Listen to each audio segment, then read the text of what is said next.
We often will act in a generous way, but with a self-serving agenda behind that act.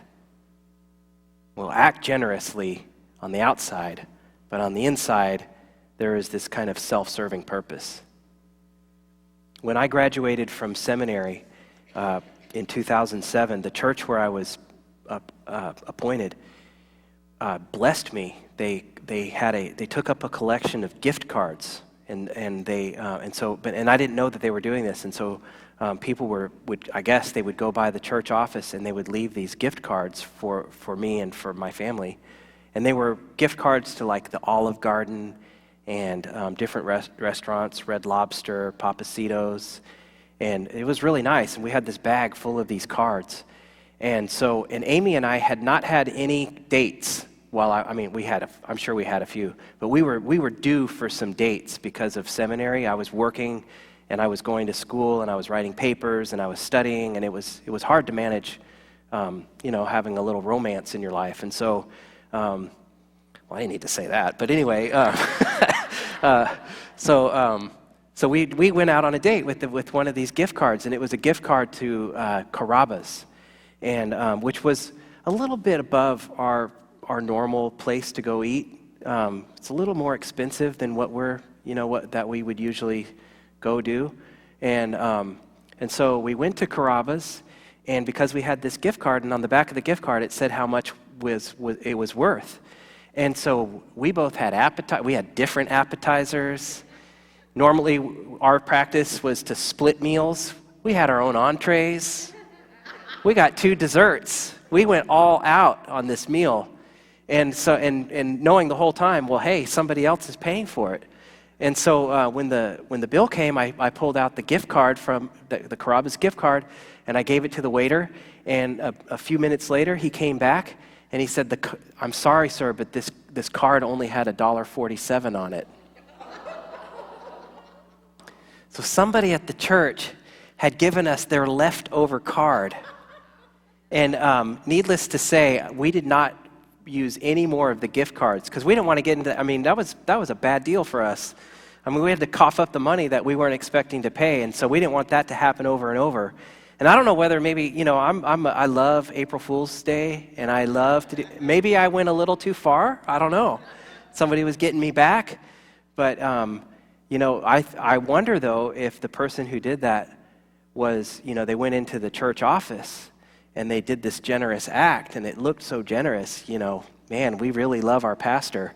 But behind that was just a selfish agenda of looking good. But what I know about myself is that I'm no better than that, really. I have acted in generous ways when I had a selfish agenda behind it. This, what we might call this is giving to get.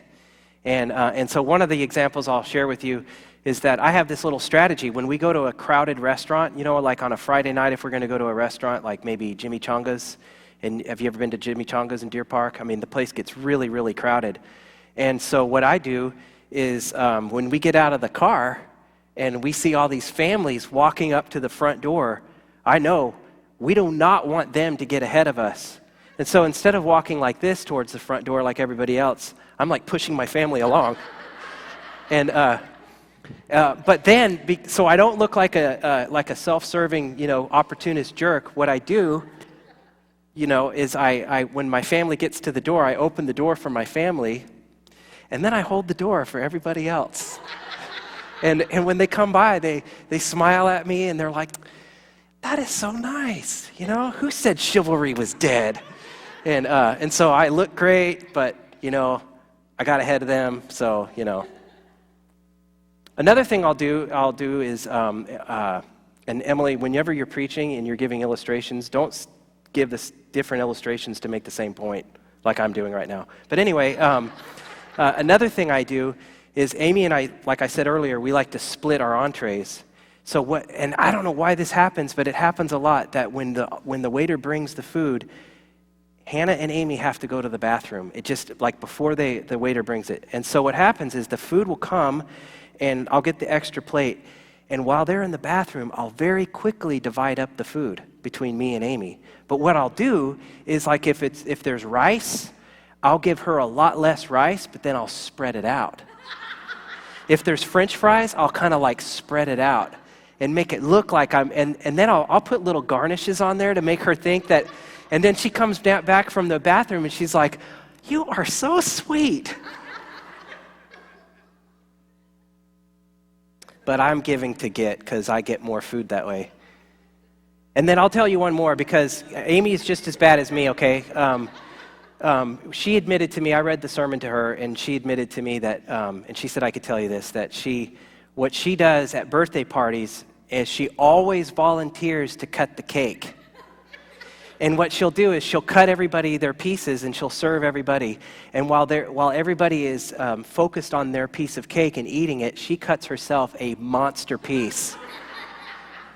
And she gets the big piece. I think all of us we may not be aware of how we employ these strategies, but I think all of us give to get in different ways, in different places of our life. And that's something that we see happening in this passage of Scripture today. We see giving to get. If you look at John chapter 12, the setup is that this is about a week before Passover. And Passover is when Jesus goes to Jerusalem and he's arrested and he's tortured and he's crucified. So this is just 1 week before his death. And so 1 week before his death, and Jesus knows, there are clues throughout the Gospels that Jesus knows when his time is coming. And so he knows this, and so he goes to the home of some close friends and they have a meal together. He goes to the home of Lazarus. Now Lazarus is somebody that he had raised from the dead. And so this is a pretty incredible moment. And so they're eating this meal together. Lazarus has 2 sisters, Mary and Martha. And while they're sitting there at the dinner, Mary takes a pound. It says that she takes a pound of costly perfume made of pure nard, and she anoints Jesus' feet. The value of that pound of nard is 1 year's wages. So what she does for Jesus is pretty similar to like taking $30,000 or $40,000 and just wasting it on Jesus' feet. That's what she does. She just takes this whole pound of this precious stuff and she anoints Jesus' feet. And when she does this, Judas complains about it. Judas asks this question, and Judas is the one who is about to betray Jesus. A week later, Judas is the one who turns Jesus over to be arrested.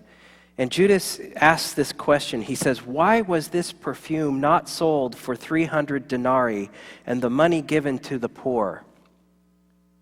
And it's a pretty good question.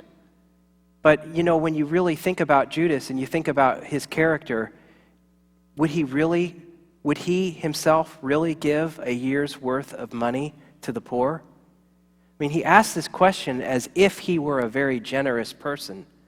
But behind this suggestion that all of that should have been given to the poor, there is a selfish, self-centered agenda on his part. Because what he did was he was a thief, and he kept the common purse, and he would steal from it. And so while he suggests that they should be so generous to the poor, he was really just looking out for himself. He was suggesting that they give because then he could get. Mary, on the other hand, does not give to get. What Mary does for Jesus is an incredibly beautiful act. There's no false motive in what she does. It's really incredible to think that she would give what she had, all of it, boom, to Jesus. It's even more beautiful when you think about Jesus' life.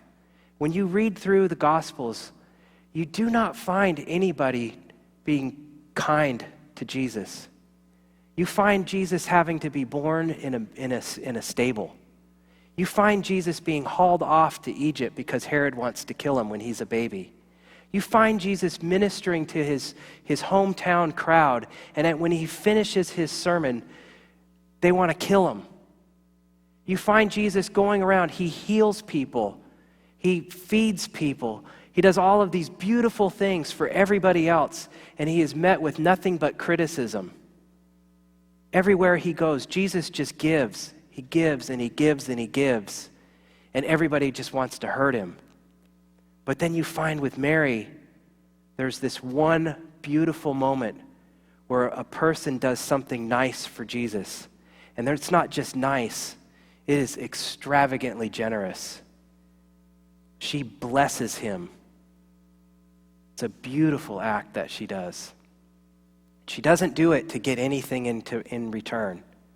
And in fact, when she does it, it says that the whole house is filled with the smell of this beautiful perfume. And so what she does for the Lord actually blesses everybody else around him. Everybody else gets blessed too. And that's what we find to take place in our lives. When we give to the Lord, when we give just to give and not give to get, everybody gets blessed.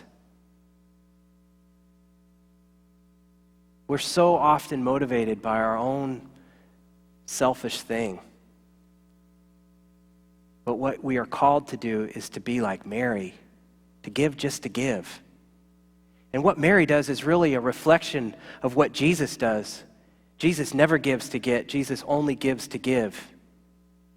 And he gives to the point where he allows his hands to be nailed to a cross. Extravagant generosity. He does that out of his love. And he tells us that we also ought to pick up our cross and follow him. We sang about that this morning. That we also ought to pick up our cross. We also ought to give ourselves. We should also be willing to give everything that we have for the Lord. And when we do, people get blessed. The difference between giving to give and giving to get is that there's kind of this motion of when we give to get, we have one hand out and we have one hand back here. But when we give to give, it's just both hands. This church has an incredibly beautiful campus. We have a beautiful sanctuary. We have a beautiful gymnasium. We have this log cabin. It's amazing to me to consider the amount of generosity it took for us to be where we are as a church.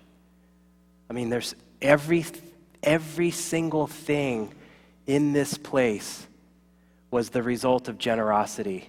There is not one thing at this church that is not because of generosity. There's no bank account in the sky that just flows in and helps us do what we do. It's all just because of the generosity of people. And the thing of it is as a church, we could be like this, where we're generous, but it's because we're trying to hold on.